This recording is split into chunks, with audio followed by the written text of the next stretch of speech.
আমি মীর হাসান আপনাদের সকলকে আমন্ত্রণ জানাচ্ছি আমাদের নিয়মিত আয়োজন নিউজ শো নির্বাচিত খবরে। আজ দিনভর যে প্রধান খবর আলোচনার খোরাক জুগিয়েছে, যে খবরগুলো ভীষণ রকম জনগুরুত্বপূর্ণ, তেমন কিছু নির্বাচিত খবরের নির্মোহ বিশ্লেষণ নিয়ে আমাদের এই আয়োজন। আর আজ আলোচনার জন্য পুরো সময় জুড়ে আমাদের সাথে স্টুডিওতে আছেন জ্যেষ্ঠ সাংবাদিক জনাব মঞ্জুরুল ইসলাম। মঞ্জুরুল ইসলাম, আপনাকে স্বাগত জানাচ্ছি আমাদের নির্বাচিত খবরে। এছাড়াও এই আলোচনায় যোগ করে নিতে চাই জগন্নাথ বিশ্ববিদ্যালয়ের শিক্ষক রাহাত মিনহাজকেও। রাহাত মিনহাজ, আপনাকেও স্বাগত। এছাড়াও এই আলোচনায় নানান সময় একাধিক অতিথি যোগ দেবেন, জানাবেন মতামত আর করবেন বিশ্লেষণ। আবারও গরম রাজনীতির মাঠ। এবার বিবাদে জড়িয়েছে এনসিপি আর ছাত্রদল। জুলাই পদযাত্রায় হামলার জন্য ছাত্রদল আর যুবদলকে দায়ী করে বুধবার বিক্ষোভের ডাক দিয়েছিল এনসিপি। একই দিন একই স্থানে পাল্টা কর্মসূচির ঘোষণা দিয়ে বিএনপি ও ছাত্রদল দাবি করে অশালীন ভাষার জন্য জনরোষের মুখে পড়েছে এনসিপি। হামলায় ছাত্রদল জড়িত নয়। পরিস্থিতি উত্তপ্ত হলে পৌর এলাকায় জারি করা হয় 144 ধারা। এরপর হবিগঞ্জে যাওয়ার পথে কয়েক দফা পুলিশের বাধার মুখে পড়ে এনসিপির শীর্ষ নেতাদের গাড়িবহর। সর্বশেষ জেলা ছাত্র দলের সহসভাপতি সহ 11 জন এবং অজ্ঞাত আরও 100 জনের বিরুদ্ধে জেলা পুলিশের কাছে অভিযোগ দায়ের করে হবিগঞ্জ ছেড়েছেন এনসিপির শীর্ষ নেতারা। প্রশ্ন হলো, কেন হামলার মুখে পড়ছে এনসিপি, কিংবা পাল্টাপাল্টি কর্মসূচিতে কি অর্জন হলো? সহজ করে বুঝতে চাই। এছাড়াও প্রধানমন্ত্রীকে দিল্লি সফরের আমন্ত্রণ আর সদ্য সাবেক রাষ্ট্রপতি মোহাম্মদ শাহাবুদ্দিনের বিরুদ্ধে দুদকে অভিযোগ দায়ের করার প্রসঙ্গটিও আনতে চাই নির্বাচিত খবরের টেবিলে। তবে চলুন শুরুতেই হবিগঞ্জে পদযাত্রার প্রতিবেদনটি দেখে আসি।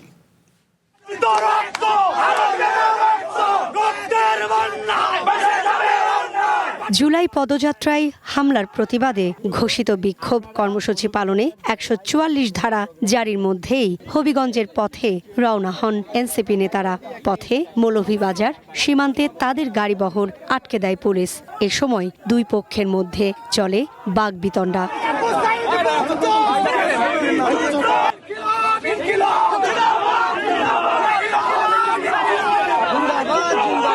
পরে ব্যারিকেড ভেঙে আবারও হবিগঞ্জের পথে রওনা দেন এনসিপির কেন্দ্রীয় নেতারা। পরে আবারও বাধার মুখে পড়ে মহাসড়কে অবস্থান কর্মসূচি নেন নেতাকর্মীরা। আপনি 5 জনকে অ্যালাউ করবেন না? আপনি এই মুহূর্তে কি ছাত্রদল আপনাদেরকে করবে? পোস্টিং আটকে দিবে, প্রমোশন আটকে দিবে? না না ভাই, এটা আমাদের শুধু আপনাদেরকে বাধা দিচ্ছে। এখানে এসে পুলিশ সর্বশেষ আটকিয়ে রেখেছে এবং তার পিছিয়ে ছাত্রদলের শত শত সন্ত্রাসীরা আছে। আমাদের কথা যেহেতু 144 ধারা জারি করেছে, আমরা আইন শৃঙ্খলার পরিবেশ বা সব সহযোগিতা করে আমরা শুধু যাব, মামলা দায়ের করব। বুধবার এনসিপি ও বিএনপির পাল্টাপাল্টি কর্মসূচিকে কেন্দ্র করে হবিগঞ্জ পৌর এলাকায় 144 ধারা জারি করে জেলা প্রশাসন। সম্ভাব্য সংঘর্ষ ও আইন শৃঙ্খলা পরিস্থিতি অবনতির আশঙ্কায় সেখানে সতর্ক অবস্থায় পুলিশ। বিকালে 3 প্লাটুন বিজিবি মোতায়েন করা হয়। এর আগে মৌলভীবাজারে এনসিপি নেতারা সাংবাদিকদের বলেন, সরকার ও প্রশাসন পরিকল্পিতভাবে তাদের ওপর হামলা চালিয়েছে। আমরা মনে করি সরকার এবং প্রশাসন মিলে পরিকল্পনা করে এটা করেছে। আমরা আইনের প্রতি শ্রদ্ধাশীল, কিন্তু এভাবে যদি আমাদেরকে তারা রক্তাক্ত করলো, তারা আবার মামলা করতে গেল, আমি যতদূর জানি তারা মামলাও করেছে, আবার আমাদের নেতাকর্মীদেরকে ধরার জন্য তারা পুলিশকে ব্যবহার করছে। এখন আমাদেরকে যদি প্রতিবাদও করতে না দেয়, তাহলে তারেক রহমান বলুক যে বাংলাদেশে তিনি আরেকটা স্বৈরাচার কায়েম করতে চান, একনায়কতন্ত্র কায়েম করতে চান, তাহলে আমরা ওই অনুযায়ী রাজনীতি করব। মঙ্গলবার সন্ধ্যায় হবিগঞ্জ শহরের টাউন হলের সামনে পদযাত্রা শেষে ফেরার পথে এনসিপির নেতাদের বহনকারী গাড়িতে হামলা হয়। এই ঘটনার জন্য ছাত্রদল ও যুবদলকে দায়ী করেছে এনসিপি। হামলার ঘটনায় এখন পর্যন্ত কোনো মামলা হয়নি। সুকন্যা আমির, ওয়ান নিউজ, ঢাকা। মঞ্জুরুল ইসলাম, আপনাকে দিয়ে বরং আলোচনাটা শুরু করি। প্রতিবেদনটিতে দেখছিলেন, এখন সহজ একটা প্রশ্ন দিয়ে আসি, মানে কেন এনসিপির বারবার এই ধরনের হামলার মুখে পড়ছে? এই পদযাত্রায় কি শুধুমাত্র একমাত্র কারণ? আর মানে এই সময়ে বিএনপি কিংবা ছাত্রদল বা যুব দলের কি বা দরকার পড়েছে তাদের সাথে এই ধরনের বিবাদে জড়ানোর? যদি সহজ অর্থে প্রথমটাতে যাই, কেন বারবার তারা এ ধরনের হামলার শিকার হচ্ছে? ধন্যবাদ আপনাকে। প্রথমত হলো এনসিপি বারবার হামলার শিকার হচ্ছে, যেটা আপনার নিউজের মধ্যে আছে, যে তাদের অশালীন বক্তব্য। আমরা দেখেছি যে আমরা 24-এর অভ্যুত্থানের সময় এনসিপির নেতাদেরকে কিন্তু মানুষ সাংঘাতিক রকম শ্রদ্ধা ভালোবাসা দিয়েছে। তাদের কথায় মানুষ রাস্তায় নেমেছে এবং ছোট ছোট ছেলে মেয়ে থেকে শুরু করে বৃদ্ধ পর্যন্ত রাস্তায় নেমেছে তাদের প্রতি শ্রদ্ধা, ভালোবাসা, নেতৃত্বের প্রতি বিশ্বাস থেকে। কিন্তু যত দিন গেছে তত দিন তাদের সেই ইমেজ নষ্ট হয়েছে। কিন্তু জুলাইয়ের কথা যদি বলেন, সে সময় তো মানে এনসিপি ছিল না, সে সময় বৈষম্যবিরোধী ছাত্র এই নেতারাই ছিল। এনসিপি তো অনেক পরে জন্ম। হ্যাঁ, এই নেতারাই ছিলেন। আর জুলাইয়ের কৃতিত্ব কেন মানে এনসিপি? আমি এই নেতাদের কথাই বলছি। এই নেতারাই তো পরে এনসিপি করলেন। তো ওই সময় আমরা দেখেছি যে সমস্ত অশালীন শব্দ ব্যবহৃত হয়েছে বাংলাদেশে, কোনো রাজনৈতিক কর্মকাণ্ডে, ইভেন কোনো বস্তিতে এই জাতীয় অশালীন শব্দ কিন্তু ব্যবহৃত হয় নাই। তারপরে এনসিপির যখন জন্ম হলো, এই নেতারাই কিন্তু এনসিপির জন্ম দিল। প্রফেসর ইউনূসের তত্ত্বাবধানে এই নেতারাই জন্ম দিল। এই নেতারা যদি আপনি নাম ধরে ধরে একটা একটা বলেন, প্রত্যেকেই কিন্তু উচ্চশিক্ষায় শিক্ষিত। এবং এখন এনসিপির যে প্রথম সারির নেতা যারা, এর মধ্যে 2-3 জন ছাড়া সবাই কিন্তু মাদ্রাসা ব্যাকগ্রাউন্ড, এবং সবাই মাদ্রাসা থেকে পাশ করে আসছে। মাদ্রাসা থেকে পাশ করে এসে ইউনিভার্সিটিতে ভর্তি হয়েছে। তো মাদ্রাসা থেকে পাশ করলে আমরা খুব স্বাভাবিকভাবে জানি যে আদব কায়দা, ব্যবহার, কথার চলন ভঙ্গন এবং শব্দচয়ন সব কিছুতে শালীন হতে হয়। এবং তারা এসে রাজনীতির মাঠে যেসব শব্দ ব্যবহার করলো, আমরা সর্বশেষ যে নির্বাচন পর্যন্ত যা দেখলাম, এর পরবর্তী সময় এখন যা দেখলাম, পুরাটাই এখন যে তারা বারবার মার খাচ্ছে এই তাদের শব্দ চয়নের কারণে এবং তাদের বডি ল্যাঙ্গুয়েজের কারণে। এবং যত দিন যাবে মার তাদের জন্য তত বেশি, মানে একদম কি বলবো, যে রেডি হয়ে আছে মার। তারা যেখানে যাবে সেখানেই মার খাবে। সেক্ষেত্রে প্রতিপক্ষকে রাজনৈতিক দলগুলো নাকি সাধারণ মানুষের ক্ষোভের মধ্যে চলে আসবে? সাধারণ মানুষের ক্ষোভ আছে, আর প্রতিপক্ষ তো রাজনৈতিক দল আছে। তবে এই জায়গাটায় এখন যেটা আমি 5 মাস সময়ের মধ্যে যুবদল এবং ছাত্রদল এখনই লাঠিয়াল হয়ে মাঠে নামার দরকার ছিল না। 5 মাস কখন লাঠিয়াল হয়ে নামবে? হ্যাঁ, লাঠিয়াল হয়ে নামার একটা সময় আছে, যখন রাজনৈতিক দলের প্রতিপক্ষ দেশবিরোধী অথবা জনগণের কষ্ট দেয় এরকম কোনো কর্মসূচিতে যদি বিরোধী দল যায়, তখন প্রশাসনকে সরকারি দলের লোকজন আমরা রাজনীতিতে দেখেছি যে কোনো না কোনো সময় তারা হেল্প করে, রাস্তায় নামে বা তাদেরও কর্মসূচি দেয়। কিন্তু এখন যে অবস্থাটা হলো, সেটা হলো যুবদল ছাত্রদল এই সময়ে লাঠিয়াল হওয়ার দরকারটা কি? প্রশাসন তো ছিল, পুলিশ তো ছিল, তারা সেটা করতে পারে। প্রশাসন আর পুলিশ থাকলে কোনো সময় কারো লাঠিয়াল হওয়ার দরকার তো নাই। এখন এই সময়ে এসে লাঠিয়াল হইতে হবে কেন? এই যে লাঠিয়ালের জন্ম হচ্ছে, সব ক্ষেত্রেই কিন্তু এই বই4 এবং এটা হাইব্রিড, এই জাতীয় অতি উৎসাহী ছাত্রদল, যুবদল এবং বিভিন্ন জায়গায় কিন্তু 5 মাসের আপনি শিওর এই ঘটনায় ছাত্রদল যুবদল লাঠিয়ালের ভূমিকা পালন করেছে? যদি লাঠিয়ালের ভূমিকা যদি না পালন করে, তবে একটা মিছিল যাচ্ছে বা একটা গাড়ি বা বহর যাচ্ছে, সেইখানে হামলা কারা করবে? রক্তাক্ত কেন হলো? সেই জায়গাটায় তো যদি ওই জায়গায় সমাবেশ করতে না হয়, যদি তারা প্রোটেকশন দিতে পারে, সেটা পুলিশই তো যথেষ্ট। রাজনৈতিক দলের কর্মী, ছাত্রদল, যুবদল তো এই মুহূর্তে নামার দরকার নাই। পুলিশ দিয়েতেই প্রশাসন যদি চায় যে আমি একটা গ্রুপকে বা একটা রাজনৈতিক কর্মসূচিকে আমি বাধাগ্রস্ত করব, পুলিশই তো যথেষ্ট। সেই জায়গায় লাঠিয়াল হওয়ার তো দরকার নেই। 5 মাসে বাংলাদেশে 5 মাসে এমন কোনো ক্রাইসিস তৈরি হয় নাই যে যুবদল ছাত্রদলকে এখনই মাঠে নামতে হবে, এমন কোনো সংকট তৈরি হয় নাই। কিন্তু ওকে, আমি রাহাত মিনাদের বিশ্লেষণে শুনতে চাই, কি অর্জন হলো? না দেখুন, আমি একটা খুব সহজ কথাতে শুরু করি। সেটা হচ্ছে যে এই এনসিপির তরুণরা যারা আসলে একটা অভ্যুত্থানের সামনের সারি থেকে নেতৃত্ব দিয়েছে, তাদেরকে আমরা সবাই সমীহ করি এবং তাদের যে অবদান সেটাকেও স্বীকার করার প্রয়োজন আছে। আবার এটাও ঠিক, পাশাপাশি দেখুন, মাননীয় প্রধানমন্ত্রী তিনি যাই হোক না কেন, যেই হন না কেন, তিনি বাংলাদেশের রাষ্ট্রযন্ত্রের প্রধান নির্বাহী। তো আপনি যদি গণতান্ত্রিক রাজনীতিতে বিশ্বাসী হন, আপনি যদি সুস্থ ধারার সমাজের প্রতি বিশ্বাসী হন, তাহলে আপনি বিভিন্ন কথায় বিভিন্ন জায়গায় প্রধানমন্ত্রী সে যে দলেরই হোক, যেই হোক, তাকে আপনি ক্রমাগত অপমানজনক কথা, উস্কানিমূলক কথা দিয়ে আপনি আক্রমণ করতে পারেন না, অশ্লীলভাবে আক্রমণ করতে পারেন না। কিন্তু আমাদের দুঃখের বিষয়, পরিতাপের বিষয়, আমরা এই আক্রমণগুলো ক্রমাগত দেখছি এবং সেটা এনসিপির দু একজন নেতা, আমি নাম নিচ্ছি না, আমরা সবাই জানি, হ্যাঁ, তারা এই কাজগুলো ক্রমাগত করছেন। এবং কিছু কিছু ক্ষেত্রে মনে হচ্ছে যে ব্যাপারটা এমন, ধরেন একটা সরকার ক্ষমতায়, যারা ধরেন একটা বড় ধরনের মেজরিটি নিয়ে ক্ষমতায় এসেছেন, তারা ক্ষমতাসীন, তারা দলগতভাবেও খুব শক্তিশালী, তারা সরকার পরিচালনা করছেন, তারা তো চাইলে বাংলাদেশের রাজনৈতিক বাস্তবতায় অনেক কিছু করতে পারেন। এখন তাদেরকেই আপনি অসম্মানজনকভাবে উস্কাচ্ছেন একের পর এক, হ্যাঁ, তো সেটার তো একটা ফলাফল আপনি চান, আমি না চাই, হ্যাঁ, সেটা কিন্তু ফলাফল কিন্তু ঘটবেই, সেটাই ঘটছে। এবং সেটা সেটা আবার একদিক থেকে কারো কাছেই কাম্য নয়। আমি আপনাকে খুব সহজ করে বলি, দেখেন 2024-এর 5 আগস্টের পরে বাংলাদেশে যে ধরনের পরিস্থিতি তৈরি হয়েছে, আমি যদি বলি বিশৃঙ্খলা, নৈরাজ্য, মববাজি, হ্যাঁ, যে সিচুয়েশন তৈরি হয়েছে, এই সিচুয়েশনে কিন্তু আমাদের সমাজ, আমাদের এই রাষ্ট্র ব্যবস্থা বিশ্ব সভ্যতায় বা যারা আমাদেরকে অবজার্ভ করে, যাদের সাথে আমাদের নানা ধরনের লেনদেন আছে, তারা কিন্তু আপনাকে আমাকে খুব ভালো চোখে দেখছে না। আমি ব্যক্তিগতভাবে এই নৈরাজ্য, এই বিশৃঙ্খলা, এই সহিংসতার অবসান চাই, স্থিতিশীলতা চাই, শান্তি চাই।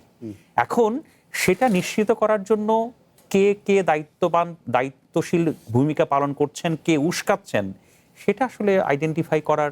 আপনার বক্তব্য থেকে আমার দুটি প্রশ্ন জানার আগ্রহ আছে। আমি এই ফাঁকে বরং এই আলোচনায় হবিগঞ্জ জেলা ছাত্র দলের সাধারণ সম্পাদক মোহাম্মদ জিলুর রহমানকেও যোগ করে নিই। আশা করি জিলুর রহমানকে দেখতে পাচ্ছি, তাকেও আমরা জিজ্ঞেস করতে পারবো, নিশ্চয়ই প্রশ্ন তার জন্য আছে। আমি বলুন রাহাত মিনাজের কাছ থেকে ছোট্ট করে যে দুটো আপনার প্রশ্ন তৈরি হচ্ছে আমার জন্য, সেটা হচ্ছে ধরেন সবসময় জুলাই অভ্যুত্থানের জন্য আমরা এনসিপিকেই সামনে নিয়ে আসি, কিন্তু এটাকে শুধুমাত্র এনসিপির কৃতিত্বর কথা বলা হচ্ছে? সেই আন্দোলনে কি সাধারণ ছাত্ররা ছিল না, সাধারণ শিক্ষকরা ছিল না, পরিবারগুলো ছিল না, দিনমজুর ছিল না, স্কুলের শিক্ষার্থীরা ছিল না? বারবার এই প্রসঙ্গটাকে এনে তাদেরকে কৃতিত্ব দেয়া হয় কেন? আর দ্বিতীয়ত হচ্ছে যে ধরেন কোনো একটা সরকারকে আপনি আপনার দাবি মানাবেন, আপনি যদি শ্রীলঙ্কার পরিস্থিতি দেখেন, নেপালের পরিস্থিতি দেখেন, ইভেন বাংলাদেশের পরিস্থিতি দেখেন, কোনো কোমল ভাষায় তো আর সরকারকে মানানো যায়নি, আপনাকে তো রগরগে ভাষাই ব্যবহার করতে হয়েছে।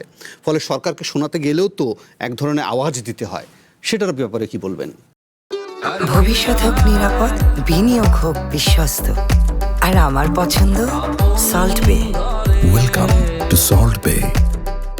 না, আমি আপনার সাথে দ্বিমত করছি না, কিন্তু আমি একজন খুব সামান্য শিক্ষাবিদ হিসাবে আমি মনে করি যে এর মধ্যেও আপনার শালীনতা, সভ্যতা বজায় রাখাটা প্রয়োজন। হ্যাঁ, আর আমি একটা লাইন বলি, আপনি যেভাবে বললেন না যে কৃতিত্ব কার, কৃতিত্ব কে দাবি করে, দেখেন আমি আপনাকে খুব সহজ করে বলি, 5 আগস্টের যে পালাবদল ঘটেছে, আমি ব্যক্তিগতভাবে মনে করি ধরেন বাংলাদেশে যারা আওয়ামী লীগও করে, তাদেরও 90% মানুষ চেয়েছেন এই পালাবদলটা ঘটুক। 2024-এর 5 আগস্টের পালাবদলটা, এই গণ অভ্যুত্থানটা আমার কাছে মনে হয় সমাজের একটা বড় অংশের মানুষ, এটা 90-95, আপনি আরও বাড়িয়ে বলতে পারেন, হ্যাঁ, তারা সম্মিলিতভাবে চেয়েছে বলেই পালাবদলটা ঘটেছে। যে মানুষ যেভাবে এই পালাবদলের কৃতিত্ব যত দাবি করবে যে আমি করেছি, আমরাই করেছি, সে দিনকে দিন তত মিনিমাইজ হয়ে যাবে, সে দিনকে দিন তার প্রাসঙ্গিকতা হারাবে। তো এখন আমার কাছে মনে হয় কেউ যদি ধরেন প্রতিনিয়ত বলতে থাকে যে আমি ঘটিয়েছি, আমরা ঘটিয়েছি, এটা খুব বুদ্ধিমানের কাজ নয়। ওকে, নিশ্চয়ই ভাষার প্রসঙ্গগুলোতে আবার আসবো। মোহাম্মদ জিল্লুর রহমান, তার কাছ থেকে এবং শুনতে চাইবো, একই সঙ্গে আপনাদের যদি কোনো প্রশ্ন থাকে সেটাও নিশ্চয় থেকে করতে পারবেন। জিল্লুর রহমান, কেন আপনাদের দিকে অভিযোগের আঙ্গুল উঠছে? কেন এনসিপি একটা পদযাত্রায় গিয়েছে, তারা সেখানে সভা সমাবেশ করবে, সাংবিধানিক অধিকার আছে, সেখানে আপনাদের কেন সেই হামলার দিকে যেতে হচ্ছে, বা কেনই আপনাদের দিকে হামলার অভিযোগের আঙ্গুল উঠছে? আমার জানা মতে মামলাও হয়েছে, কি বলবেন? ধন্যবাদ আপনাকে আজকে চ্যানেল ওয়ানের এই আলোচনায় আমাকে আমন্ত্রণ জানানোর জন্য। আপনারা কি শুনতে পাচ্ছেন আমাকে? বলুন। শুনতে পাচ্ছেন? হ্যাঁ, শুনতে পাচ্ছি, বলুন। শোনা যাচ্ছে। জি, আসলে দেখেন আজকে গতকালকে কিন্তু যে ঘটনাটা ঘটেছে, আপনারা জানেন যে জুলাই আগস্টের যে আন্দোলন, সেই আন্দোলনে আসলে আমি আলোচনাটা শুনতেছিলাম যে আলোচকরা যারা আছেন এখানে, তারা বলতেছিলেন যে এই আন্দোলনে সকলের একটা অংশগ্রহণ আছে, ছাত্র জনতা থেকে সকল শ্রেণীর মানুষের একটি অংশগ্রহণ আছে। কিন্তু মুষ্টিমেয় কিছু মানুষ বা যারা এখন এনসিপি নেতৃত্ব দিতেছেন, তো ওনারা এই আন্দোলনের ক্রেডিট নিতে চাচ্ছেন বা ওনারাই শুধু এই আন্দোলন সফল করেছেন, সেই দিকেই ওনারা অগ্রসর হচ্ছেন। আসলে জুলাই আন্দোলনে আমরা জাতীয়তাবাদী ছাত্র দল সারা বাংলাদেশে, আমাদের ভারপ্রাপ্ত চেয়ারম্যান ছিলেন তখন জনাব তারেক রহমান, এখন বর্তমানে বাংলাদেশের প্রধানমন্ত্রী এবং বিএনপির চেয়ারপারসন জনাব তারেক রহমানের নির্দেশে উনি প্রতিটা জেলায় আমাদের সাথে উনি সরাসরি লন্ডন থেকে ফোনে কথা বলেছেন এবং এই আন্দোলনে সম্পৃক্ত হওয়ার জন্য বলেছেন। আমরা সর্বোচ্চ চেষ্টা করেছি, আপনারা জানেন এই আন্দোলনে অংশগ্রহণ করেছি এবং হাসিনাকে আমরা বিতাড়িত করতে সক্ষম হয়েছি। কিন্তু জুলাই আন্দোলনে আমাদের হবিগঞ্জে দেখেন আপনারা যে আমাদের 17 জন শহীদ রয়েছে। একটি আমাদের হবিগঞ্জ জেলা একটি ছোট জেলা, সেই জেলায় 17 জন মানুষ শহীদ হয়েছে। কিন্তু আমরা দেখতেছি যে দল নতুন জুলাই যোদ্ধা ছিলেন, তাদের প্রতি সম্মান দেখে বলছি, ওনারা গঠন করেছেন, আমরা তাদেরকে স্বাগত জানাই। আপনারা জানেন গণতান্ত্রিক আন্দোলনে বা গণতান্ত্রিক প্রক্রিয়ায় প্রত্যেকটি মানুষের অধিকার আছে তার বাক স্বাধীনতা। কিন্তু আমরা দেখতে পাচ্ছি যে বিশেষ করে জনাব নাসিরউদ্দিন পাটোয়ারি, উনি যে এলাকায় যান, যেখানেই প্রোগ্রামে যান, পদযাত্রায় যান, সেখানেই উনি অশালীন বক্তব্য, ওনার যে বডি ল্যাঙ্গুয়েজ, অশালীন বক্তব্য দিয়ে যাচ্ছেন। বিশেষ করে আমাদের মাননীয় প্রধানমন্ত্রী এবং আমাদের বিএনপি সিনিয়র নেতৃবৃন্দ থেকে শুরু করে, কেন্দ্রীয় নেতৃবৃন্দ থেকে শুরু করে আমাদের জেলা পর্যায়ের নেতৃবৃন্দকে নিয়ে উনি অশালীন বক্তব্য দিয়ে যাচ্ছেন। এইটা তো আমরা যারা নতুন প্রজন্ম কিংবা বাংলাদেশের যে নতুন নেতৃত্ব বা নতুন যে রাজনীতি শুরু হয়েছে, সেই নতুন রাজনীতিতে আমরা কেউই প্রত্যাশা করি না। আমরা প্রত্যাশা করেন না, ফলে ফলে ফলে ফলে জিল্লুর রহমান, এটা তো জরুরি যে ধরেন এনসিপি পদযাত্রা করছে, তাদের কোনো কোনো নেতা অশালীন ভাষায় বলছে, আপনারা শালীন ভাষায় বলুন, আপনারা ভালো যুক্তির সামনে হাজির করুন। আপনাদেরকে হামলায় যেতে হবে কিসের জন্য? আবার একই জায়গায় পাল্টা কর্মসূচি করতে হবে কেন? দেখেন যে ঘটনাটা ঘটেছে, সেটা উনি যে বক্তব্য দিয়েছেন তারই আলোকে আমি এর আগেও বিভিন্ন চ্যানেলে বলেছি যে এইখানে সাধারণ মানুষ থেকে শুরু করে সর্বস্তরের মানুষ এইটা মেনে নিতে পারেনি। আমাদের হবিগঞ্জের মানুষ আপনারা জানেন অত্যন্ত শান্তিপ্রিয়, কিন্তু আমরা আবার হবিগঞ্জের মানুষ কিন্তু বিগত আন্দোলন সংগ্রামে আপনারা অবশ্যই জানেন যে আমাদের মানুষ অন্যায়ের প্রতিবাদ করে, সবসময় আমরা সেদিকে আমরা অগ্রসর হই। সেই কারণে এখানে সাধারণ মানুষ অনেক জড়িত বা সাধারণ ছাত্র জনতাও এটার মধ্যে ছিল। কিন্তু আমাদের বিরুদ্ধেও অভিযোগ আসছে যে জাতীয়তাবাদী ছাত্র দলেরও কিছু নেতাকর্মী ছিল। হ্যাঁ, আমার জাতীয়তাবাদী ছাত্র দলের সভাপতি এবং সাধারণ সম্পাদক আমরা একটি তদন্ত কমিটি গঠন করেছি, যে এই তদন্ত কমিটির মাধ্যমে যদি দোষী সাব্যস্ত কেউ আমাদের দলের সংগঠনে হয়ে থাকে, আমরা তার বিরুদ্ধে সাংগঠনিক ব্যবস্থা নেওয়ার জন্য আমরা সিদ্ধান্ত নিয়েছি। অসংখ্য ধন্যবাদ জিল্লুর রহমান। পাশাপাশি আমরা এখন পর্যন্ত যে আপডেট জানি তাতে 11 জনের নাম উল্লেখ করে এবং 100 জন অজ্ঞাত, এরকম একটা মামলার আর্জি জানিয়েছে এনসিপি। আমরা বরং এই মামলার আর্জি জানানোর পর সেখানে যে কথা বলেছেন এনসিপি নেতারা, সেই বক্তব্যটা শুনি, সেখান থেকেও নিশ্চয়ই আমরা কিছু পয়েন্ট পাবো। আমরা দেখি, চেষ্টা করি সেই বক্তব্যটা শোনার জন্য। এনসিপি নেতারা এই মামলার আর্জি জানিয়ে হবিগঞ্জ থানায় যে আবেদনটি করেছে সেটা শুনি একটু।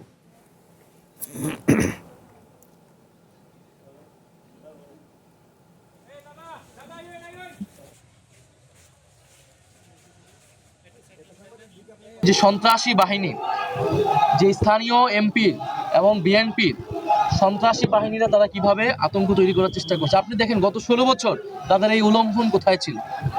যখন বালুর ট্রাক দিয়ে বেগম খালেদা জিয়ার বাসা ভবন আটকে রাখা হয়েছিল, আজকে তারা সেই ট্রাক বসিয়েছে, তো তাদের হিম্মত হয়নি তখন সেই ট্রাক সরানোর। গত 16 বছর তাদের হিম্মত কতটুকু বাংলাদেশের জনগণ কিন্তু দেখেছে। এখানে আমরা বলেছি, এটা যারা এখানে আছে সবাই জিকে গাউসের অনুসারী, এবং এখানে যিনি প্রধান মামলার আসামি তিনি হলেন রাজীব আহমেদ, রঙ্গন জেলা ছাত্রদলের উনি সভাপতি। দ্বিতীয়ত যিনি আছেন আরিফুজ্জামান রিয়াদ, উনি বৃন্দাবন কলেজের সেক্রেটারি ছাত্রদলের। আমরা শুনছিলাম এই কথাটা তো কি উড়িয়ে দেওয়া যায়? তারা বলছিলেন যে ধরেন এই যে ট্রাক কালচার, এনসিপির নেতারা যে যাচ্ছিলেন সেখানেও আমরা গণমাধ্যমে বরাদ দিয়ে দেখছিলাম যে বিভিন্ন স্থানে কয়েক দফায় দফায় প্রতিবন্ধকতা তৈরি করা হয়েছে। একই সঙ্গে এটাও তো উড়িয়ে দেওয়ার মতো বিষয় নয় যে ঠিক আছে, সে খালেদা জিয়া ক্ষেত্রে তো আমরা 2013 আমি একটু ওনার সাথে একটু কথা বলতে চাই যদি এই বিষয়টা নিয়ে একটু শুনবো হ্যাঁ। নিশ্চয়ই বিশ্লেষণটা, এখন- তারপর আচ্ছা কথা বলবি যাবেন। হ্যাঁ, আমি ওনাকে জিল্লুর রহমান। এখান থেকে আসি আর কি। জিল্লুর রহমান, আপনি তো নিশ্চয়ই শুনেছেন যে উনি বলেছেন যে আপনারা 16 বছরে সেটা করতে পারলেন না, আপনারা ট্রাক গুলশানের ম্যাডামের বাসার সামনে ট্রাক সরাইতে পারলেন না, এখন আবার সেই ট্রাক দিলেন। এখন এই যে বক্তব্যটা, এই বক্তব্যের পরে আজকে আপনার এখানে যে ঘটনাটা ঘটলো, সেটাতে আপনার দলের সুনাম হলো না বদনাম হলো? আপনাদের দলের অর্জনটা কি হলো?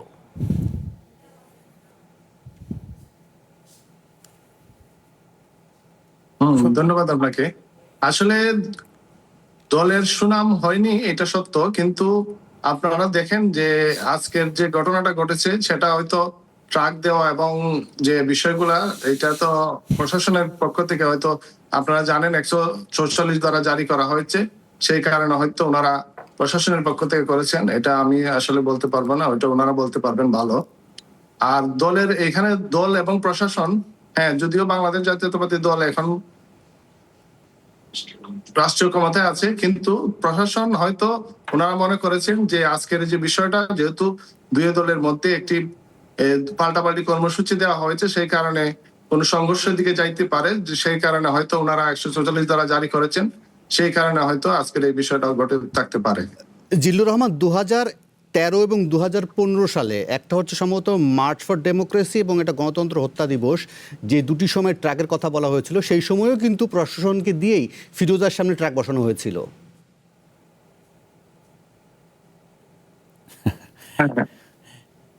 হ্যাঁ, আপনারা জানেন যে গত 17 বছর ধরে একমাত্র দল যে জাতীয়তাবাদী দল বিএনপি এই বাংলাদেশের ফ্যাসিস্ট শেখ হাসিনা বিরোধী আন্দোলনে একমাত্র দল হিসাবে আমরাই মাঠে ছিলাম, আর কোনো রাজনৈতিক দল মাঠে ছিল না। আমাদের শত শত নেতা কর্মী গুম হয়েছেন, খুন হয়েছেন, এবং বিশেষ করে আমি আমার হবিগঞ্জের বিষয় যদি বলি, আপনারা জেনে থাকবেন, হবিগঞ্জের আমাদের মোট 13 জন জাতীয়তাবাদী ছাত্র দলের শুধু নেতৃবৃন্দ। ওকে, বুঝতে পেরেছি। আপনি জুলাইয়ের প্রসঙ্গে এনেছেন, অসংখ্য ধন্যবাদ। জিল্লুর রহমান আমাদের সাথে থাকুন।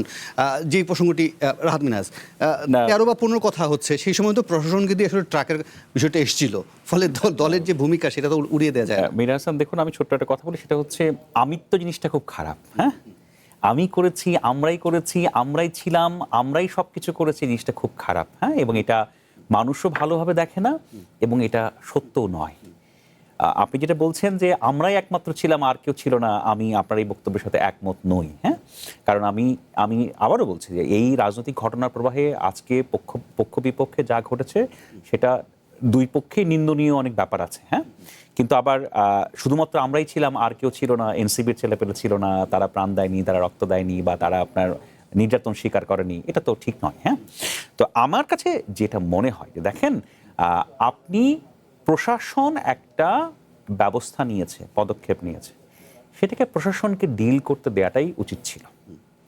আপনি ধরেন দু একজন এনসিপির নেতা ডেফিনেটলি রাষ্ট্রের প্রধান নির্বাহীকে নিয়ে কটূক্তিমূলক কথা বলছে, অপমানজনক কথা বলছে, হ্যাঁ, তাই বলে আপনি যে লাঠি দিয়ে পেটায় মাথা ফাটাই ফেলবেন, এটা তো হইতে পারে না ভাই।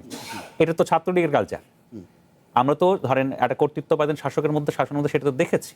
এটা আপনার দায়িত্বও নয়, এবং আপনি যখন এটা করবেন, এটা আপনি স্বীকার করেন আর না করেন, আপনার দল এবং আপনার যে অনুসারী বা যারা আছেন তারা আসলে সমালোচনার শিকার হবেন, এবং ধীরে ধীরে মানুষের আস্থা হারাবেন। তো আপনি করেন, আমি তো আপনাকে আটকাতে পারবো না, কিন্তু আমি একটু সামান্য ভাষ্যকার হিসেবে আমার কাছে মনে হয় এটার ফলাফল কোনো অবস্থাতেই ভালো নয়। জি, আমি একটা বিরতি নিই, বিরতির পর ফিরে সেটা বোঝার চেষ্টা করবো যে ধরেন ট্রাক কালচারের কথা বলছেন, সে ট্রাক কালচার কি আসলেই কি কোনো ভালো বিষয়, মানে যেটা সেটা দল থেকেই হোক বা প্রশাসনিক দিক থেকেই হোক, কারণ একটা দল সে তো সমাবেশ করবেই, তা তো সাংবিধানিক অধিকারই আছে সেটা করার। এখন সে কোনো একটা উপলক্ষ নিয়ে সে তার সাংবিধানিক অধিকার যদি প্রয়োগ করতে যায়, তাহলে আপনি এই ধরনের উদ্ভট বিষয় দিয়ে বাধা দেবেন কেন? আপনার যদি নিজস্ব কোনো আইডিওলজি থেকে থাকে, আপনার রাজনৈতিক শক্তি থাকে, আপনি তো সেটাই তো সামনে নিয়ে আসবেন। আমি বরং এই বিষয়টি একটু বিশ্লেষণ করতে চাইবো, তবে তার আগে নেব ছোট্ট একটা বিরতি, ফিরছি একটু পর। ভবিষ্যৎ হোক নিরাপদ, বিনিয়োগ হোক বিশ্বস্ত, আর আমার পছন্দ সল্ট বে। ওয়েলকাম টু সল্ট বে। যে প্রশ্নটি রেখেছিলাম বিরতির আগে, মঞ্জুরুল ইসলাম, মানে এই ট্রাক কালচার এবং একই সঙ্গে কোনো একটা দলের যদি সাংবিধানিক অধিকার থেকেই থাকে সভা সমাবেশ করার, পুলিশে তো সেখানে আসলে তার নিরাপত্তা দেওয়ার কথা, প্রতিবন্ধকতা কেন? আচ্ছা, এটাও বলা যেতে পারে যে ঠিক আছে সেখানে তো সে 144 জারি করেছিল, কিন্তু 144 জারি করতে গিয়ে কি ট্রাক দিতে হবে? প্রথম কথা হলো যে পুলিশের যে ট্রেনিং, যে গত 17 বছরের 16 বছরের যে ট্রেনিং, এই টোটাল পুলিশ তো আপনি চেঞ্জ করতে পারেন নাই। তো তারা 16 বছরের যে ট্রেনিং নিয়েছে সেই ট্রেনিং তো আর ভুলে নাই, সেই ট্রেনিং কাজে লাগিয়েছে। মানে পুলিশ একাডেমির ট্রেনিং কাজে লাগেনি, 16 বছরের ট্রেনিং কাজে লাগছে। 16 বছরের ট্রেনিংটা কাজে লাগিয়েছে। আর দ্বিতীয়ত হলো যে আমি মনে করি যে এখন যত দিন যাবে তত বেশি এনসিপি এমন কিছু মানে পরিস্থিতি তৈরি করবে যাতে প্রশাসন এবং সরকারি দল তাদের ট্র্যাপের মধ্যে পড়ে বা মারমুখী হয় আর কি, মারমুখী হয়। যত বেশি তারা মার খাবে, যত বেশি তাদেরকে বাধা দেওয়া হবে, তত বেশি তাদের প্রতি মানুষের সিম্পেথি বাড়বে। এটা একটা ট্র্যাপ তৈরি করা, কারণ তারা নিজেরা জানে যে তারা কিন্তু শেষ হয়ে গেছে। তাদের পতন কখন হয়েছে? তাদের পতন ঘন্টা ওই সময়ই বেজেছে যখন তারা সরকারের পার্ট হয়েছে। ওই দিন তাদের কবর হয়ে গেছে, শুধু বাকি আনুষ্ঠানিকতা বাকি ছিল।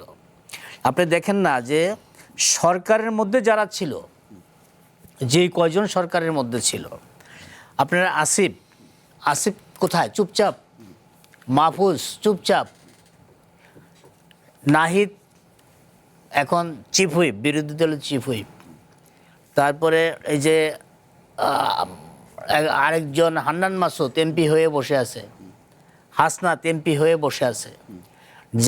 যাদের 14 গোষ্ঠীর মধ্যে মেম্বার, ইউনিয়ন পরিষদের মেম্বার হয় নাই, সে পার্লামেন্টে এমপি হয়ে গেছে। পরিস্থিতি তাকে ওই জায়গায় নিয়ে গেছে। তো সেটা নিয়ে যাওয়ার যখন এরকম একটা সুযোগ তৈরি হয়েছে, তারা তো এখন চাবে যে তারা যে ক্ষয়িষ্ণু হয়ে যাচ্ছে জামাতের সাথে, জামাতের পেটের ভিতরে গিয়ে যে এখন তারা পেট থেকে বেরোতে পারছে না, আবার থাকতেও পারছে না, বদ হজমের মতো যে একটা অবস্থা হয়ে গেছে, সেখান থেকে বেরিয়ে এখন তারা নতুন একটা ক্যামোফ্লেক্স তৈরি করতে যাচ্ছে। সেই ক্যামোফ্লেক্সের ফাঁদে এখন সরকার এবং প্রশাসন পড়ছে। দরকারটা কি আপনার ট্রাক দেওয়ার? করুক না। কয়জন মানুষ হতো হবিগঞ্জে এনসিপি সমাবেশ করতে গেল? কতজন মানুষ হতো? কত হাজার, কয় লক্ষ মানুষ হতো? এটা তো অ্যালাউ করা দরকার ছিল। সুতরাং হবিগঞ্জের পুলিশ এবং হবিগঞ্জের ছাত্রদল, যুবদল সেই ফাঁদে পড়েছে। সেই ফাঁদের জন্য তারা দায়ী, নিজেরা দায়ী। রাত মিনাস, তাহলে আপনিও কি বলবেন? সে একই ফাঁদ তৈরি হলো। আর একই সঙ্গে যে ধরেন এই যে দাবিটা আসে এনসিপির জায়গা থেকে, যে ধরেন হ্যাঁ নিশ্চয়ই ছাত্র দল বলেন বা বিএনপির জন্য বলেন, তাদের নেতা কর্মীদের জন্য তো একটা বড় প্রশ্ন যে তাদের নেত্রীকেও তো একটা সময় নানানভাবে বাধাগ্রস্ত করা হয়েছে তার কর্মসূচি পালনের ক্ষেত্রে, সেটা 13ই বলেন বা 15ই বলেন ট্রাকের কাছে। তার কি উপযুক্তি কোনো জবাব বিএনপির কাছে নেই? না, দেখুন, রাজনীতির তো আপনি যেভাবে প্রশ্ন করছেন বা যেভাবে আলোচনা করার চেষ্টা করছেন, রাজনীতির গতি প্রকৃতি বা হচ্ছে ন্যারেটিভটা এত সহজ সরল নয়। হ্যাঁ, এটা অনেক জটিল। বাংলাদেশের জায়গায় তো আরও জটিল। তো এখন ট্রাক কে সরাতে পারেনি, এখন কেন ট্রাক দিল, এর আপনি 50 ধরনের ব্যাখ্যা দিতে পারবেন।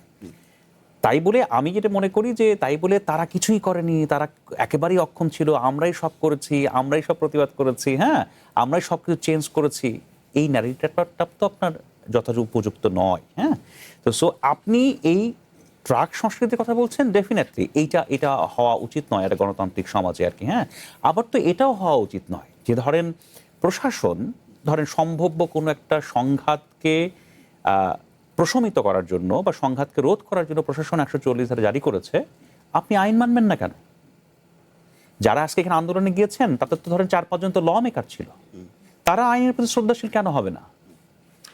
আপনি আমাকে এটা বলে, আপনি ল মেকার, ডেফিনেটলি আপনি সংক্ষুব্ধ, আপনার নেতাকর্মীরা আক্রান্ত হয়েছে, রক্তাক্ত হয়েছে, আপনি ডেফিনেটলি সংক্ষুব্ধ, তার প্রতি আমার সম্পূর্ণ সমর্থন রয়েছে। কিন্তু প্রশাসন যখন একটা সম্ভাব্য সংঘাতকে ঠেকানোর জন্য 144 ধারা জারি করেছে, তার প্রতিও তো রেসপেক্ট প্রদর্শন করা আপনার দায়িত্ব। আপনি নৈরাজ্যকে সমর্থন করতে পারেন না। আপনি ধরেন, আমি খুব সহজ করে বললাম, ধরেন বালুর ট্রাক কোনো থাকলো না, ধরেন তারা সরাসরি মাঠে গেলেন এবং সেখানে উস্কানিমূলক আরও কিছু ঘটলো এবং 2-1 প্রাণহানি ঘটলো, আপনি তো আজকে এখানে বসতে পুলিশকে দায়ী করতেন, আপনিও করতেন, আমিও করতাম। তো দেখেন, মানে ঘটনা ঘটার পরে আমরা নানাভাবে সমালোচনা করতে পারি, কিন্তু আমার ধারণা সকল ঘটনার প্রবাহ তো এত সহজ সরল নয়, আর আমাদের বাংলাদেশের বাস্তবতায় রাজনৈতিক প্রেক্ষাপট তো সহজ সরল নয়। আমি একটা কথা বলে শেষ করি এক লাইনে এই দফায় আর কি। হ্যাঁ, দেখুন, রাজনীতিতে, বাংলাদেশের রাজনীতিতে প্রাসঙ্গিক থাকার নানা উপায় আছে, নানা মাধ্যম আছে। তার মধ্যে অন্যতম একটা বড় মাধ্যম হচ্ছে আপনার নিজেকে ভিকটিম আকারে আপনার সমাজের কাছে প্রকাশ করা বা উপস্থাপন করা। তো কেউ না কেউ এই কাজটা করছে কি করছে না, আর সেটা তো আপনি আমি সরাসরিভাবে বলতে পারি না। বিশেষ করে আমি এনসিপির একজনের কথা বলবো, হয়তো এনসিপির কেউ আমার কথা শুনবেন। দেখেন, তাদের একজন নেতা যেভাবে রাষ্ট্রের প্রধান নির্বাহী, রাজনৈতিক দলের বর্ষিয়ান নেতা, তাদেরকে নিয়ে যেভাবে যে ভাষায় কথা বলেন, এটা বন্ধ হওয়া উচিত। কারণ এটা অনেক কিছুকে আপনার অনেক খারাপ কোনো কিছুর আপনার সূত্রপাত হতে পারে এর মাধ্যমে। এটা চলতে পারে না। আপনার কি মনে হয় কেন এই ভাষায় কথা বলে? এটাও কি কোনো কৌশল? আমার পক্ষে বলাটা খুব একটা সহজ নয়, কারণ তিনি কেন বলেন, তারা কেন বলেন, আমি তো সেটা ব্যাখ্যা করতে পারবো না। ধারণা কি? আমি আসলে ধারণাতে যেতে চাই না, আমি শুধু এটুকু বলতে পারি খুব সামান্য একজন শিক্ষক হিসেবে, এটা কাম্য নয়। প্লিজ, এটা বন্ধ হওয়া উচিত। ওকে, আমি বরং আরেকবার চেষ্টা করি জিল্লুর রহমানের সাথে একটু যোগ হবার। জিল্লুর রহমানের কাছেও জানা দরকার আছে যে জিল্লুর রহমান কি আমাদের সাথে আছেন? জিল্লুর রহমান, আপনি শুনছিলেন রাহাত মিনহাজ এবং মঞ্জুল ইসলাম, তারা বলছিলেন যে এটা কৌশলগত, রাজনীতিতে তো নানানভাবে কৌশল করে সামনে এগুতে হয়, প্রাসঙ্গিকতার কথাও বলছে। সেই কৌশলের জায়গা থেকে যদি একটা রাজনৈতিক দল সফল হয়, তাহলে আপনারা কেন ব্যর্থতা পরিচয় দিচ্ছেন? হ্যাঁ, আপনার এখানে অতিথি যারা এখন কথা বললেন, আসলে ওনাদের কথাটা অত্যন্ত প্রাসঙ্গিক। যে আসলে এনসিপির বিশেষ করে জনাব নাসিরউদ্দিন পাটোয়ারি, উনি যেভাবে অশালীন বক্তব্য, আপনারা ওই যে ঘটনাটার সূত্রপাত হবিগঞ্জ থেকে হয়েছে, আপনারা লক্ষ্য করবেন যে উনি আমাদের হবিগঞ্জ ৩ আসনের মাননীয় সংসদ সদস্য জনাব আলহাজ্জিকে গোস এবং ওনার ওয়াইফকে নিয়ে আপনারা লক্ষ্য করবেন উনি অশালীন বক্তব্য দিয়েছেন। আসলে এই ধরনের বক্তব্য কোনোভাবেই কাম্য নয়। আমরা যারা রাজনীতি করি, আমরা সাধারণ মানুষের জন্য রাজনীতিটা হওয়া উচিত। কিন্তু নতুন বাংলাদেশ যে প্রত্যাশা করে, আমাদের নতুন প্রজন্ম যে আমাদের কাছে যে প্রত্যাশাটা করে যে নতুন একটি রাজনৈতিক প্ল্যাটফর্ম তৈরি হোক এবং বাংলাদেশটাকে সবাই মিলে, সকলে মিলে আমরা যাতে একটি উন্নত রাষ্ট্রে পরিণত করতে পারি, সেই হিসাবে আমাদের সকলকে কাজ করতে হবে। সেই হিসাবে আমি মনে করি ধরেন জিল্লুর রহমান, আপনি যার কথা বলছেন তিনি অশালীন কথা বলছেন। আমি তো একটু আগেও বলছিলাম যে তিনি নয় অশালীন কথা বলছেন, আপনি শালীন ভাষায় তার বিরোধিতা করেন, তার বিরুদ্ধে যুক্তি দিন। আপনি মানহানির মামলা করতে পারেন, পাবলিক নিউসেন্স ক্রিয়েট করার জন্য তাকে নানানভাবে অভিযুক্ত করতে পারেন, তো সেগুলো তো করতে পারেন। কিন্তু আপনি তার সাথে গিয়ে হাতাহাতি করবেন, মারামারি করবেন, সেটাই বা কেন? আপনি কৌশলে খেলায় তো সেই পিছিয়েই তো পড়ছেন। হ্যাঁ, আপনি যেটা বলেছেন, হ্যাঁ সত্যি বলেছেন। হ্যাঁ, আমরা চেষ্টা করতেছি যাতে ভবিষ্যতে এই কৌশলগুলো যেগুলা এনসিপি, আমার জানা মতে যে, বা আমি যতটুকু বুঝি রাজনীতি করার কারণে, জামাত ইসলামীও এটার সাথে জড়িত। আপনি আজকের একটি বিষয় আমাদের লক্ষ্য করবেন যে আমার জেলা ছাত্র দলের সভাপতি এবং আমি সাধারণ সম্পাদক, আমরা গতকালকে মানে বিভিন্ন মিডিয়ায় যে বক্তব্যগুলো দিয়েছি, সেই বক্তব্যগুলোতে আপনারা ওনারা যে গিয়ে যে কমেন্টস করেছেন, আপনারা ওই কমেন্টস গুলো যদি একটু পড়েন, আপনারা বুঝতে পারবেন যে ওনারা কি ধরনের রাজনীতি চাচ্ছেন ভবিষ্যতে। এবং ইভেন আমার সভাপতি এবং আমার আজকে ফেসবুক আইডি, 2 জনের ফেসবুক আইডি ওনারা হ্যাক করে দিয়েছেন। আসলে এই রাজনীতিটা তো আমরা চাচ্ছি না। আমরা চাচ্ছি ভবিষ্যৎ প্রজন্মের জন্য সুন্দর একটি রাজনীতি।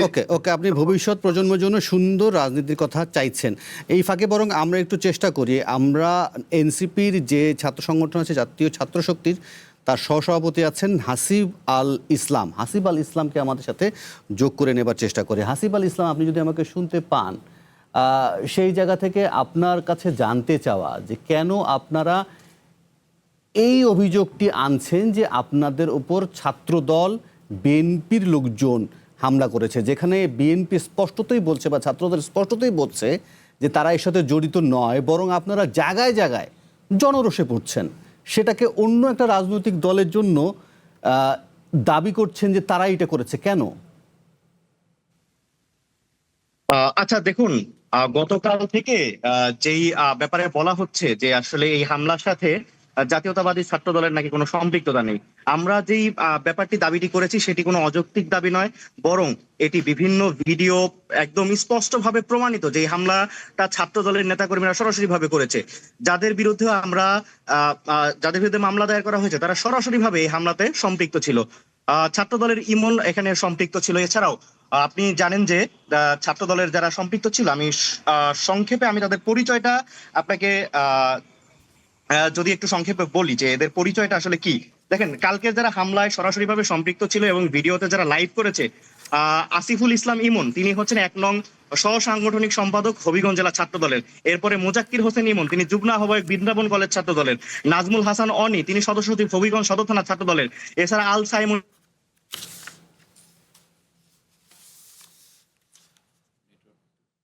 আমরা কি হাসিবকে হারিয়েছি আমরা চেষ্টা করি আবারও হাসিবকে আমাদের এই আলোচনায় যোগ করে নেওয়ার ক্ষেত্রে। তাহলে আমরা কি এই জায়গা থেকে একটা বিরতি নেবার চেষ্টা করি? আমরা বিরতি নেই, বিরতি নেওয়ার পর আশা করি যে সংযোগটি ঠিক হয়ে যাবে এবং একই সঙ্গে আমাদের আরও 2টি প্রসঙ্গ আছে আলোচনা করার।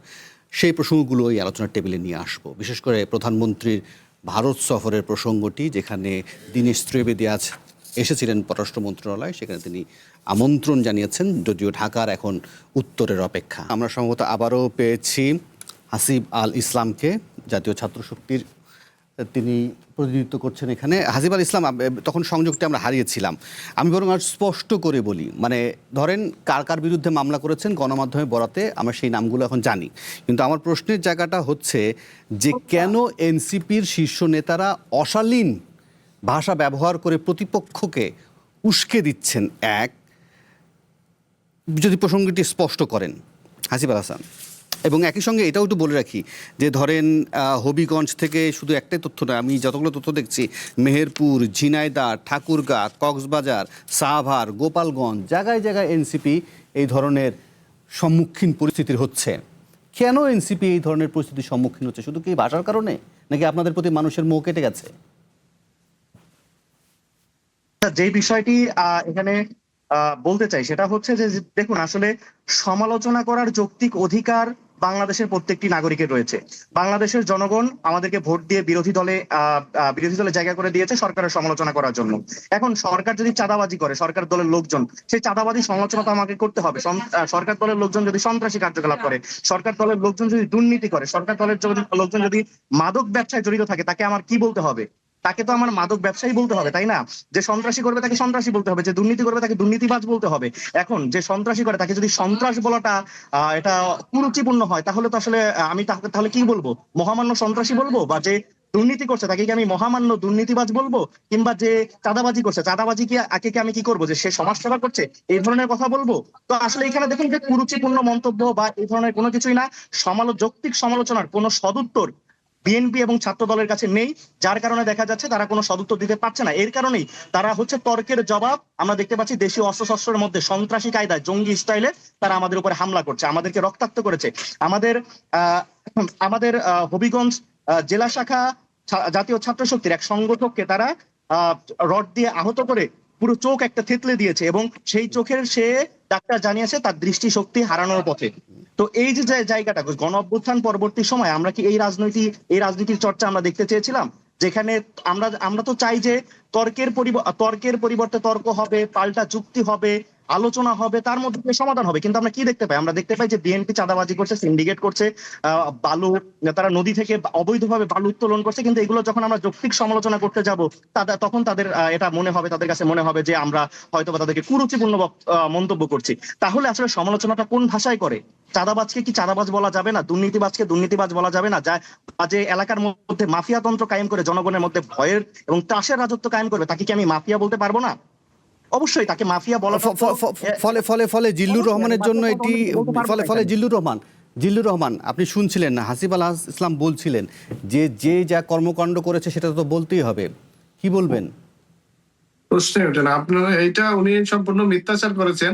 আপনারা জানেন সারা বাংলাদেশে বিএনপির পক্ষ থেকে এবং জাতীয়তাবাদী ছাত্র দলের পক্ষ থেকে যারাই যে কোনো ধরনের অন্যায় এবং কোন দুর্নীতি কিংবা কোন চাঁদাবাজির সাথে যারা সম্পৃক্ত হওয়ার চেষ্টা করেছে, সাথে সাথে আমাদের কেন্দ্রীয় দপ্তর থেকে তাদেরকে বহিষ্কার করা হয়েছে। এই পর্যন্ত আমাদের হাজার হাজার নেতাকর্মী মানে খুব প্রাথমিক অভিযোগের ভিত্তিতে অনেকেই বহিষ্কার হয়েছেন। আমাদের এই ব্যাপারে কোনো ধরনের ছাড় নেই, জিরো টলারেন্স এই ব্যাপারে। কিন্তু উনি যে মিথ্যাচার করলেন যে আমাদের হবিগঞ্জে এই ধরনের চাঁদাবাজি, অপকর্ম, বিভিন্ন যে অভিযোগ আনলেন, এটি সম্পূর্ণ মিথ্যা। হবিগঞ্জ একটি শান্তিপ্রিয় এলাকা এবং হবিগঞ্জে আমাদের সকল ধর্ম বর্ণের মানুষ এবং সকল রাজনৈতিক দলের মানুষ অত্যন্ত সুসংগত ভাবে এবং সবাই মিলেমিশে আমরা বসবাস করছি। কিন্তু পরিবেশটাকে ঘোলাটা করার জন্য এবং ঘোলা পানিতে মাছ শিকার করার জন্য 2-3টি রাজনৈতিক দল চেষ্টা করে যাচ্ছে। ইনশাল্লাহ জাতীয়তাবাদী ছাত্র দল সেই ব্যাপারে সজাগ রয়েছে। আমরা এই ঘোলা পানিতে মাছ শিকার করার কোন অপচেষ্টা আমরা ইনশাল্লাহ ব্যর্থ করে দেবো, সকল ধরনের অপচেষ্টা। হাসিব আল ইসলাম, আপনাকে মঞ্জুল ইসলাম একটি প্রশ্ন করতে চান। ইসলাম, আপনাকে আমি একটু দুইটা প্রশ্ন করতে চাই, খুব ছোট্ট দুইটা প্রশ্ন। একটা হলো, একটু আগে আমরা শুনছিলাম আপনার আরেকজন ছাত্র নেতার কাছ থেকে যে ওইখানে হবিগঞ্জে আপনার নেতারা ওইখানে স্থানীয় এমপির ওয়াইফকে কেন্দ্র করে অশালীন ভাষায় বক্তব্য রেখেছে। আপনি যে কথাগুলো বলছেন, চাঁদাবাজ, সন্ত্রাস, এইগুলো তো আমরা এখন পর্যন্ত কোনো ডিকশনারিতে আমরা পাই নাই যে এই শব্দগুলো অশালীন। তো একজনের ওয়াইফকে নিয়ে একজন আপনাদের নেতারা একটা মন্তব্য করবে, সেটা আপনার কাছে অশালীন মনে হয় কিনা, 1 নাম্বার। 2 নম্বর হলো, আপনাদের যে নেতারা যাদের নেতৃত্বে আপনারা এখন দাবি করছেন বা আমরাও দাবি করছি যে 24-এর গণ অভ্যুত্থান হয়েছে, সেই গণ অভ্যুত্থান 24-এর পরে আজকে 26, 2 বছর, এই সময়টার মধ্যে আপনারা কি মনে করেন যে ওই সময়ে মানুষ আপনাদেরকে যেভাবে ভালোবাসতো, এই ভালোবাসাটা এখনো আপনাদের প্রতি এরকম আছে?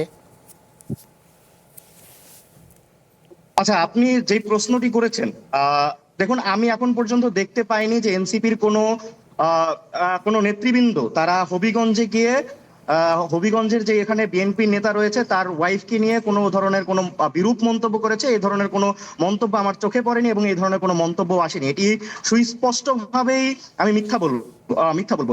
যদিও তর্কের খাতিরে আমি ধরে নিচ্ছি যে কোনো ব্যক্তি কারো ওয়াইফ সম্পর্কে বিরূপ মন্তব্য করেছে, তাহলে বা আপনি কারো সম্পর্কে বিরূপ মন্তব্য যদি করেন তাহলে কি আপনি কাউকে আইন বহির্ভূত ভাবে কাউকে হামলা করতে পারেন, কাউকে হত্যার উদ্দেশ্যে হামলা করতে পারেন? এটা কি জাস্টিফাইড? কোনোভাবে জাস্টিফাই করা যায়? দেশে কি আইন নেই? দেশে আদালত নেই? দেশে কি আইন শৃঙ্খলা পরিস্থিতি বলতে কোনো কিছু নেই? দেখুন, বিএনপি নিজেরাই সরকারে আছে। যদি এনসিপির কেউ ওই বিএনপির কোনো নেতার ওয়াইফ সম্পর্কে বিরূপ মন্তব্য করে থাকে, আমরা নিজেরা গিয়ে তাকে থানায় সোপর্দ করে আসবো, আইনের হাতে তুলে দিয়ে আসবো। কিন্তু কখনোই এই ধরনের কোনো মন্তব্য করা হয়নি। যদি এই ধরনের মন্তব্য করা হতো তাহলে আমরাই সেটার সর্বপ্রথম আমরাই প্রতিবাদ করতাম। আমরা নারীদের জন্য একটি কমফোর্ট পলিটিক্যাল জোন আমরা ক্রিয়েট করতে চাই, রাজনৈতিক পলিটিক্যাল স্ফিয়ারে, যাতে করে নারীদের অংশগ্রহণ বৃদ্ধি পায়। সেই লক্ষ্যে জাতীয় ছাত্র শক্তি, এনসিপি সকলেই আমরা কাজ করে যাচ্ছি এবং আমরা পরিশ্রম করে যাচ্ছি। কিন্তু এই ধরনের মিথ্যাচার করা কখনোই শোভনীয় নয় এবং এই ধরনের ভুয়া এলিগেশনে নেই বা মেনে নিলাম যে কারোর সম্পর্কে বিরূপ মন্তব্য করা হয়েছে, তাহলে আপনি তাকে কি আইনের আওতায় নিয়ে আসতে পারতেন না? অবশ্যই তাকে আইনের আওতায় নিয়ে আসতে পারতেন। আপনাকে আইন হাতে তুলে নেওয়ার অধিকার কে দিয়েছে? বাংলাদেশে এখন নির্বাচিত সরকার রয়েছে, দেশের আইন শৃঙ্খলা পরিস্থিতি বিদ্যমান রয়েছে। তো সেই জায়গা থেকে আপনি কারো উপরে তো সন্ত্রাসী হামলা করতে পারেন না, কাউকে মেরে ফেলার উদ্দেশ্যে যেভাবে হামলা করতে পারেন না, তার গাড়ি থেকে মোবাইল ফোন, মানি ব্যাগ এগুলো ছিনতাই করে নিয়ে যেতে পারেন না। আবার হামলার পরে আবার আপনারা জাস্টিফিকেশন দাঁড় করাচ্ছেন। এই জাস্টিফিকেশন গুলো আমরা দেখেছি। ছাত্রদল যখন মাইর খাইতো ক্যাম্পাসে এসে, তখন আমরা ছাত্রলীগের সন্ত্রাসী সাদ্দামকেও বলতে শুনতাম যে সাধারণ শিক্ষার্থীরা প্রতিহত করেছে। তো আমরা এই হবিগঞ্জ জেলা ছাত্র দলের পক্ষ থেকে আমরা সেই ছাত্রলীগের ছাত্রামের পরিপূর্ণ অনুসরণ আমরা কিন্তু লক্ষ্য করতে পেরেছি। তারা বলছে যে হাসিব আল ইসলাম, আপনারা একটু বলেন, যারা হামলা করেছে তারা বিএনপির সাথে রাজনীতির সাথে যুক্ত, তারা ছাত্র দলের রাজনীতির সাথে যুক্ত। যে হাসিব আল ইসলাম, সেটা যেমন আপনারা বলছিলেন যে ছাত্র দলের কণ্ঠে এখন ছাত্রলীগের ভাষা বা বিএনপির কণ্ঠে এখন আওয়ামী লীগের ভাষা, একই সঙ্গে এই প্রশ্নটাও আপনারা তোলেন যে 2013 সালে এবং 2015 সালে যেভাবে খালেদা জিয়াকে ফিরোজার সামনে অবরুদ্ধ করা হয়েছে, সেই সময় ছাত্রদল বিএনপি কি করেছে। কিন্তু একই সঙ্গে এই অভিযোগটাও তো ওঠে যে 2013 বা 15 সালের সময় ছাত্রদল, যুবদল, বিএনপির যে অবস্থান বা যে শক্তিমত্তার কথা আপনারা বলছিলেন, সেই সময় নাকি এনসিপির নেতারা ছাত্রলীগ হয়ে, আওয়ামী লীগ হয়ে সেখানে অবস্থান করছিল। সে বিষয়ে বা কি বলবেন? দেখুন, এগুলো সম্পূর্ণ অযৌক্তিক আলোচনা। এর আগেও এই আজকের এই দিনেও কিন্তু গয়েশ্বর চন্দ্র রায় 22 সালের দিকে কিংবা 23 সালের দিকে তিনি কিন্তু তার এলাকায় যে পুলিশের দ্বারা নিপীড়নের শিকার হয়েছিলেন, সেটার প্রতিবাদেও কিন্তু আমি হাসিব তখন কিন্তু প্রতিবাদ জানিয়েছিলাম। এছাড়া যে 2024 সালের যে ডামি নির্বাচন হলো, সেই নির্বাচনের 6 জানুয়ারি ঢাকা বিশ্ববিদ্যালয়ের গুটি কয়েক শিক্ষার্থী নির্বাচনকে বয়কট করেছিল এবং খুনি হাসিনার যে স্বৈরতন্ত্র রয়েছে সেই স্বৈরতন্ত্রের বিরুদ্ধে আওয়াজ তুলেছিল এবং নির্বাচনে যাতে করে জনগণ ভোট না দেয় এই ডামি নির্বাচনে, সেই জন্য আমরা প্রতিবাদ সমাবেশ করেছিলাম। সেই প্রতিবাদেও কিন্তু আমি ছিলাম। অনেক সময় যে ধরনের অবান্তর অভিযোগ করা হয় যে আমরা কখনোই আন্দোলন সংগ্রামে ছিলাম না, ভাই যখন ছাত্রদল ঢাকা বিশ্ববিদ্যালয় ক্যাম্পাসে মিছিল করতে পারতো না, তখন আমরা গুটি কয়েক ছেলে আমরা কিন্তু তাহলে কি আমরা কে কার ভ্যানগার্ড, কে কখন ছাত্রলীগের কোন পোস্টের নেতা ছিল, এগুলো কি আমরা ভুল দেখেছি? ছাত্রলীগের পোস্টার দেখুন, নাহিদ ইসলাম কখনোই ছাত্রলীগের পক্ষেও কখনো ছিল না। নাহিদ ইসলাম সবসময় ফ্যাসিবাদ বিরোধী ছিল। 18 কোটা সংস্কার আন্দোলনের পরে 18 কোটা সংস্কার আন্দোলন থেকে শুরু করে বিশ্ববিদ্যালয় সকল ফ্যাসিবাদ বিরোধী আন্দোলনে তিনি সম্মুখসারে নেতৃত্ব দিয়েছেন। আমাদের আক্তার হোসেন, যিনি আধিপত্যবাদ বিরোধীর সংগ্রাম করতে গিয়ে তিনি বারবার জেলে গিয়েছেন। আমাদের আসিফ মাহমুদ আবরার ফাহাদ হত্যার বিচার চাইতে গিয়ে তিনি জেল জুলুমের শিকার হয়েছেন। তো এই যে বিষয়গুলো হলো যে বলা হয় যে আমরা কোথায় ছিলাম, আমরা রাজপথেই ছিলাম। আপনারা তখন হয়তো ঘুমিয়েছিলেন, যার কারণে আপনারা নেত্রীর বাড়ির সামনে থেকে একটি বালি ভর্তি ট্রাক সরাতে পারেন, যার কারণে আপনারা আমাদের লড়াই সংগ্রাম দেখতে পান না। আমাদের লড়াই সংগ্রাম ছিল এবং আমার সেকেন্ড পার্টটা যদি একটু বলেন, হাসিব আমার সেকেন্ড পার্টটা যদি একটু বলেন, আমার সেকেন্ড পার্টটা যদি একটু বলেন, প্রশ্নটা একটু আরেকবার বলুন, ভুলে গেছেন। আপনি কি মনে করছেন যে জনগণ এনসিপির পাশে নেই, জনগণ এনসিপির প্রতি সমর্থন নেই? আমি কি মনে করছি সেটা বিষয় না, আপনার কাছ থেকে শুনতে চাচ্ছি। জনগণ যদি এনসিপির পাশে না থাকতো, তাহলে আপনি এটা লক্ষ্য করেন যে এনসিপির যদি কোথাও সমাবেশ হয়, তাহলে যদি এনসিপি নেতাকর্মী থাকে 500 জন, আরো 1000 জন আসে এনসিপি নেতাকর্মীদের সাথে দেখতে।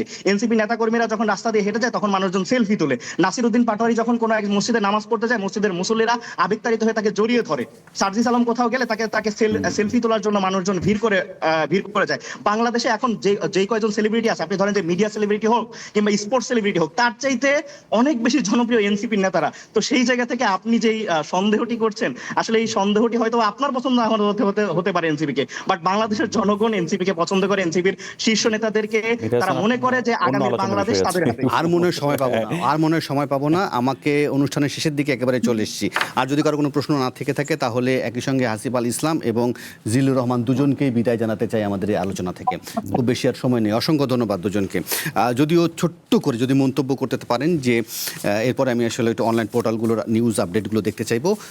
প্রধানমন্ত্রীর ভারত সফরের যে আমন্ত্রণ, ব্রিক্সে আউটরিচে যে আমন্ত্রণ জানিয়েছে, কি কারণে এই সফরটি আসলে তাৎপর্যপূর্ণ গুরুত্বপূর্ণ? না, এটা সেপ্টেম্বর, বলুন, আমি একটু যাই, আমি অনলাইন দেখবো। সেপ্টেম্বরের 13-14-তে সম্ভবত 12 বা 13-তে বোধহয় ব্রিক্সের সম্মেলন হবে ইন্ডিয়াতে, এবং সেখানে বাংলাদেশের প্রধানমন্ত্রীকে দাওয়াত দিবেন, এটাই স্বাভাবিক। এখন মানে গতকাল যেটা দীনেশবাবু এইখানে বাংলাদেশের পররাষ্ট্রমন্ত্রীর সাথে দেখা করে যে কথাটা বলেছেন, সেটা হলো যে বাংলাদেশের প্রধানমন্ত্রীর উপর ডিপেন্ড করবে উনি যাবেন কি যাবেন না, গেলে কি কারণে যাবেন, সেটা তো আমরা সম্মেলনে অংশগ্রহণ করতে যাবেন না। তো সম্মেলনে অংশগ্রহণ করার জন্য প্রতিবেশী দেশ, হোস্ট কান্ট্রি, সে তো দাওয়াত দিতেই পারে। এখন আমাদের প্রধানমন্ত্রী কি করবেন সেটা আমাদের প্রধানমন্ত্রীর উপরে। জি, আমি একটু দেখি অনলাইন পোর্টালগুলো আপডেট। আন্তর্জাতিক অপরাধ ট্রাইব্যুনাল ন্যায় বিচার নিয়ে উদ্বেগ, একই সঙ্গে বাংলাদেশ ভারত সম্পর্কে নতুন করে শুরুর বিষয় ঐক্যমত্য, পররাষ্ট্রমন্ত্রীর সঙ্গে ভারতের হাইকমিশনের সাক্ষাৎ। ছোট্ট করে আহাদ মিনাজ যদি মন্তব্য করেন। না দেখুন, আমি যখন অন্তর্বর্তী সরকার ক্ষমতায় ছিল, আমার কাছে মনে হয়েছে অন্তর্বর্তী সরকারের সবাই অনেক গুণী মানুষ ছিলেন, কিন্তু তাদের মধ্যে কয়েকজন উপদেষ্টা ছিলেন, আমার কাছে মনে হয়েছে তারা কিছু কিছু ক্ষেত্রে ভারতের বিষয়ে খুব উগ্র মানসিকতা পোষণ করতেন। আমি ব্যক্তিগতভাবে মনে করি সেটা বাংলাদেশের রাষ্ট্রের জন্য ভালো কিছু নয়। ডেফিনেটলি ভারতের সাথে সম্পর্কের সমীকরণ নিয়ে আপনার আমার নানা ধরনের অবজারভেশন আছে, আপত্তি আছে, নানা ধরনের আমাদের দাবি আছে, ক্ষোভ আছে, কিন্তু তারপরে আবার এটাও মনে রাখতে হবে ভারত আমার বৃহত্তম প্রতিবেশী এবং ভারত কোনো দুর্বল রাষ্ট্র নয়। ভারতকে আমারও দরকার, ভারতেরও আমাকে দরকার। তো আমার কাছে মনে হয় সম্পর্কটাকে এগিয়ে নিতে হবে। এটাকে এগিয়ে নেওয়ার জন্য যেটা করা প্রয়োজন, আমাদের স্বার্থটাকে সর্বোচ্চ গুরুত্ব দিয়ে, সেটা খুব জরুরি। যদি সেটা করা যায়, সেটা খুব ইতিবাচক বলে মনে করি। আর বাকি অনলাইন দেখার সুযোগ আর নেই আমার কাছে। মঞ্জুর ইসলাম এবং আহাদ মিনহাজ, আপনাদের দুজনকে অসংখ্য ধন্যবাদ। এই মূল্যবান সময় এবং মন্তব্য জানার জন্য। এই ছিল আজকের নির্বাচিত খবরে। কাল আবার দেখা হবে। সে পর্যন্ত ভালো থাকুন, সুস্থ থাকুন, শুভরাত্রি।